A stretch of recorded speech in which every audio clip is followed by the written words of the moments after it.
एक समय की बात है। दुर्गापुर नाम के एक छोटे से गांव में रवि नाम का एक लड़का रहता था। रवि एक निराला और साहसी बच्चा था जो हमेशा खुद को रहस्यमयी और अनजान चीजों की ओर आकर्षित पाता था। उनका गांव अपनी प्राचीन विरासत के लिए जाना जाता था। संतों और जादुई प्राणियों की कहानियां यहां पर पीढ़ी दर पीढ़ी से चली आ रही थीं। एक दिन अपने गांव के पास के घने जंगल की ओर खोज करते समय रवि की नजर एक छिपी हुई गुफा पर पड़ी। उत्सुकतावश वो सावधानी से उस गुफा के अंदर चला गया। उसका दिल जोरों से धड़क रहा था, पर उत्सुकतावश वो गुफा में अंदर चलता ही जा रहा था। बेहद अंदर जाने के बाद उसे एक धूल भरी पुरानी संदूक दिखी। वो देखकर वो पहले आश्चर्यचकित हो गया। फिर उसने उस संदूक को खोला और जैसे ही उसने खोला तभी एक बहुत तेज सुनहरी रोशनी की किरण फूट पड़ी, जिससे पूरी गुफा सुनहरी रोशनी से भर गई। फिर जब रोशनी निकलना बंद हुई तो रवि ने देखा कि संदूक में कुछ प्राचीन ताम्रपत्र हैं और कुछ कलाकृतियां हैं।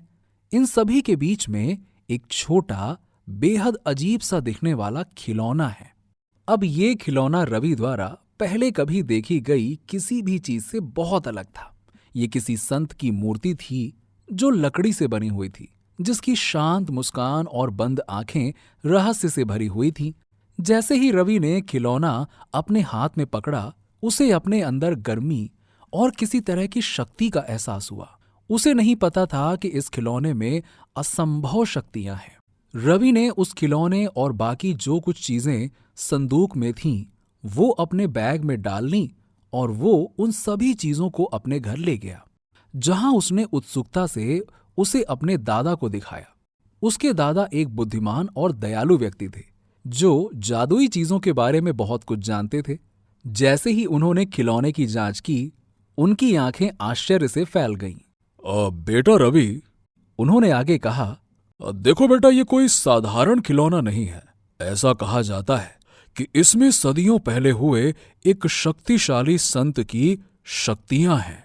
कहानियां हैं कि जो कोई भी इस खिलौने को अपने पास रखता है, वो संत के साथ बातचीत कर सकता है और उनसे मदद भी प्राप्त कर सकता है। समझे बेटा? ये सुनते ही रवि की आंखें आश्चर्य से चमक उठी।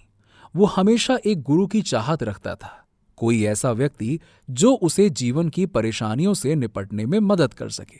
और अब ऐसा लग रहा था कि जैसे भाग्य ने उसी उद्देश्य को पूरा करने के लिए उसके लिए ये जादुई खिलौना लाया था। उस रात जब रवि बिस्तर पर लेटा था, उसने खिलौने को अपने दिल के पास रखा और फुसफुसाया, हे संत, यदि आप मुझे सुन रहे हैं तो कृपया मुझे ज्ञान और साहस का मार्ग दिखाइए। हे संत। उसे ये देखकर आश्चर्य हुआ कि लकड़ी की मूर्ति धीरे धीरे चमकने लगी और कमरे में एक धीमी धीमी आवाज गूंजने लगी, युवा रवि, मैं आपकी पुकार सुन रहा हूं।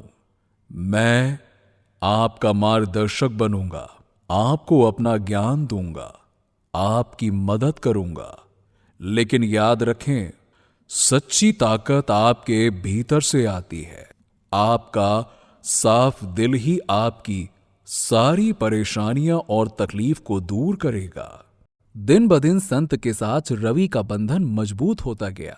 हर रात वो जीवन, प्रेम और दुनिया के रहस्यों के बारे में लंबी बातचीत करते थे। संत ने प्राचीन ज्ञान की कहानियां बताई और रवि ने किसी तोते की तरह शब्द को याद कर लिया। रवि के जादुई खिलौने की बात पूरे गांव में फैल गई और जल्द ही दूर दूर से लोग उससे मदद लेने के लिए आने लगे।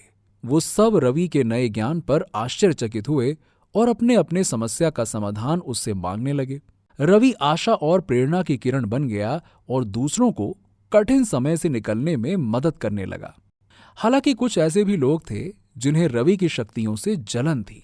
मलाची नाम का एक लालची जादूगर था जिसने रवि के जादुई खिलौने के बारे में सुना था। वो इसकी शक्तियों को अपने लिए हासिल करना चाहता था। उसका मानना था कि संत की शक्ति का उपयोग करके वो दुनिया का सबसे शक्तिशाली जादूगर बन सकता है। एक काली रात में जब रवि अपने कमरे में बैठा हुआ था और संत के साथ बातचीत में डूबा हुआ था, तभी हवा में एक अंधेरी शक्ति का एहसास रवि को हुआ। तभी वहां पर मलाची अचानक से कमरे में आ गया। उसकी आंखें लाल थी और वो चमक रही थी। ए लड़के, वो जादुई खिलौना मुझे दे दे, या फिर मेरे गुस्से का शिकार बन जाएगा तू, समझा? रवि का दिल जोरों से धड़क रहा था, लेकिन वो शांत रहा। वो जानता था कि वो संत की शक्ति को गलत हाथों में नहीं पड़ने दे सकता। मैं तुम्हें इस संत की शक्तियों को नुकसान नहीं पहुंचाने दूंगा, या इसकी शक्तियों का उपयोग बुराई के लिए नहीं करने दूंगा मैं। रवि जोर से जादूगर पर चिल्लाया और उसकी आवाज में एक ताकत थी। उसी पल में संत की सारी शक्तियां रवि में आ गईं, जिससे वो अविश्वसनीय ऊर्जा से भर गया। खिलौने से निकली तेज रोशनी ने कमरे को घेर लिया। रवि अपनी बात पर अड़ा रहा और वो जादूगर को चले जाने के लिए कहने लगा। मलाची को रवि का तेजस्वी रूप देखकर अपनी हार का एहसास हुआ और वो वहां से तुरंत गायब हो गया। उस दिन के बाद से एक जादुई खिलौना रखने वाले लड़के के रूप में रवि को दूर दूर तक लोग जानने लगे। उसने दूसरों को मार्गदर्शन और मोटिवेट करने के लिए संत के शक्ति का उपयोग करना जारी रखा। हमेशा प्यार और आत्मविश्वास के महत्व पर जोर दिया और लोगों में एकता की भावना निर्माण करने लगा। जैसे जैसे रवि बड़ा होता गया, वो एक अच्छा नेता बन गया और उसने अपने ज्ञान और शिक्षाओं से अनगिनत व्यक्तियों के जीवन को प्रभावित किया। जादुई खिलौना उसके पास ही रहा, जो उसके यात्रा का प्रतीक था, जिसने उसके जीवन को बेहतर बनाया था। और इसीलिए रवि की कहानी अपने आप में एक कहानी बन गई, जो विश्वास की शक्ति, बुद्धिमान और संत के ज्ञान का प्रतीक है, जो हम में से हरेक के अंदर बसा है और ये कई रूप से पीढ़ियों तक आगे ही बढ़ रही है। कहानी कैसी लगी? कमेंट सेक्शन में कमेंट करके जरूर बताइए। मिलते हैं आपसे अगले वीडियो में।